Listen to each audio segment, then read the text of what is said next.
കൊല്ലത്ത് മസ്തിഷ്ക മരണം സംഭവിച്ച യുവ ഡോക്ടറുടെ അവയവങ്ങൾ ദാനം ചെയ്യും. കൊല്ലം ഉവയനല്ലൂർ സ്വദേശി മോഹനചന്ദ്രൻ നായർ അമ്മിണിയമ്മ ദമ്പതികളുടെ മകൻ ഡോക്ടർ അശ്വിൻ മോഹനചന്ദ്രൻ നായരുടെ അവയവങ്ങളാണ് ദാനം ചെയ്യുന്നത്. ഹൃദയം തിരുവനന്തപുരം ശ്രീചിത്രയിലേക്കും കരൾ കിംസ് ആശുപത്രിയിലേക്കും കണ്ണ് ചൈതന്യയിലേക്കും മാറ്റിവെക്കാനായാണ് കൊണ്ടുപോകുന്നത്. വാർത്തയുടെ വിശദാംശങ്ങളുമായി രാജ്കുമാർ ചേരുന്നുണ്ട്. രാജ്കുമാർ, ഇപ്പോൾ അശ്വിൻ അനേകം പേരിലൂടെ വീണ്ടും ജീവിക്കാൻ പോവുകയാണ്. അവയവമാറ്റം സംബന്ധിച്ച നടപടിക്രമങ്ങൾ പൂർത്തിയായിട്ടുണ്ടോ?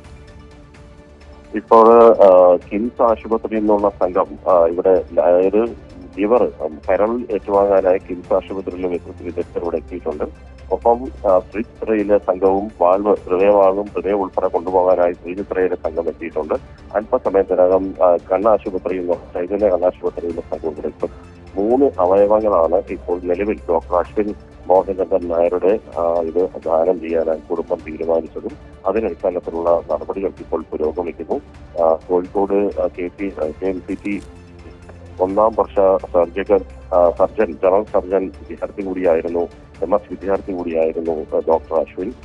സംസ്ഥാന സ്കൂൾ കലോത്സവത്തിന് ഉൾപ്പെടെ നിരവധി പുരസ്കാരങ്ങൾ വാങ്ങിയിട്ടുള്ള ഒരു നല്ല കവിയും ഉൾപ്പെടെയുള്ള ഒരുപാട് സോഷ്യൽ ആക്ടിവിറ്റീസിൽ സജീവമായി പങ്കെടുത്തിരുന്ന അശ്വിന് കഴിഞ്ഞ ഈ മാസം 20-ാം തീയതി കോഴിക്കോട് നീന്തൽക്കുളത്തിൽ വെച്ച് അപകടം സംഭവിക്കുകയായിരുന്നു. ഈ അപകടത്തെ തുടർന്ന് കോഴിക്കോട് ആദ്യം ചികിത്സയിലായിരുന്നു. പിന്നീട് കൊല്ലം NS ആശുപത്രിയിലേക്ക് മാറ്റി. കൊല്ലം ഉമയനല്ലൂർ സ്വദേശിയാണ് ഡോക്ടർ അശ്വിൻ. ഇവിടെ NS ആശുപത്രിയിൽ ഇന്നലെ വൈകിട്ടോടുകൂടി അദ്ദേഹത്തിന്റെ ഈ മസ്തിഷ്ക ബ്രെയിൻ ഡെത്ത് സംഭവിച്ചു എന്ന് സ്ഥിരീകരിച്ചു.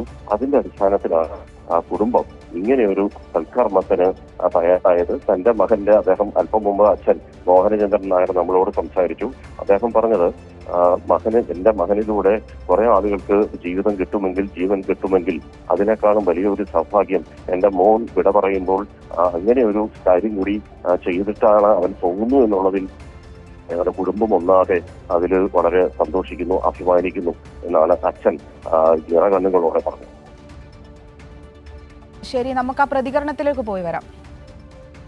നമുക്ക് മകനെ നഷ്ടപ്പെട്ടു, അവനിലൂടെ ആരെങ്കിലും കൊണ്ടുവന്നത് ജീവിക്കാമെങ്കിൽ നല്ലതല്ലേ. പക്ഷെ അവനത് എപ്പോഴും നല്ല കാര്യങ്ങൾ ചിന്തിക്കുന്നവരായിരുന്നു. ഞാനും അങ്ങനെ